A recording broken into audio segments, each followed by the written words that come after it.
Hello guys, welcome back to our channel. In today's video I'm going to show you how to fix photo mode missing on TikTok. If you're encountering the issue where the photo mode is missing on TikTok, here are some steps you can take to troubleshoot.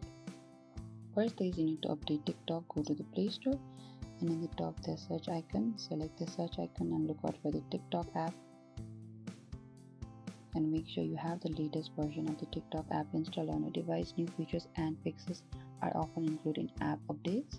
Also check for the device compatibility. Ensure that the device meets the requirement for using photo mode. Sometimes certain features are limited to specific devices only. Or you can simply restart the app. Once you open the TikTok app, you can simply close it off